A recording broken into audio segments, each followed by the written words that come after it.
यह कथा महाभारत काल की है। एक बार महर्षि व्यास ने भीम से कहा कि मेरे पांडुपुत्र, यदि तुम नरक के कष्टों से बचना चाहते हो तो मोक्ष प्राप्त करना चाहते हो तो भगवान विष्णु की पूजा करो और प्रत्येक मास की दोनों एकादशी तिथियों का व्रत करना चाहिए। इसको सुनकर नरक का उल्लेख सुनकर भयभीत होकर भीमसेन ने अपने पितामह से कहा कि मेरे भाई युधिष्ठिर, माता कुंती, द्रौपदी, अर्जुन और सभी एकादशी का व्रत करते हैं। मैं भी पूजा का दान करता हूँ। समस्या है कि मैं लंबे समय तक भोजन के बिना नहीं रह सकता। पेट में वृक्क अग्नि होती है जिसे एक बार भोजन करना भी कठिन हो जाता है।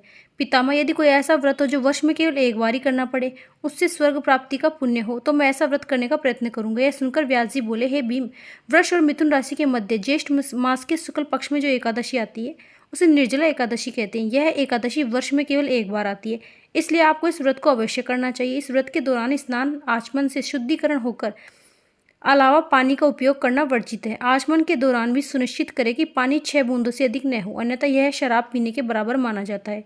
इस व्रत में भोजन और पानी से पूरी तरह परहेज करना पड़ता है।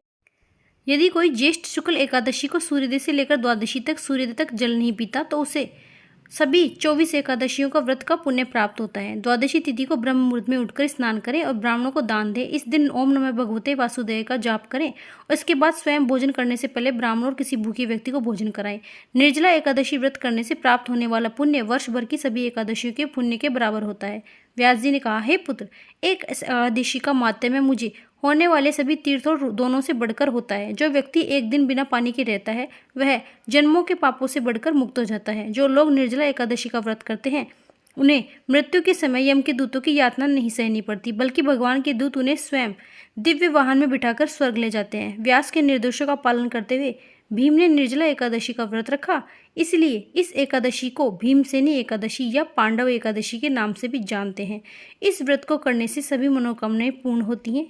आपको यह कथा कैसी लगी कमेंट बॉक्स में ज़रूर बताना। वीडियो अच्छी लगी हो तो लाइक करें। राधे राधे।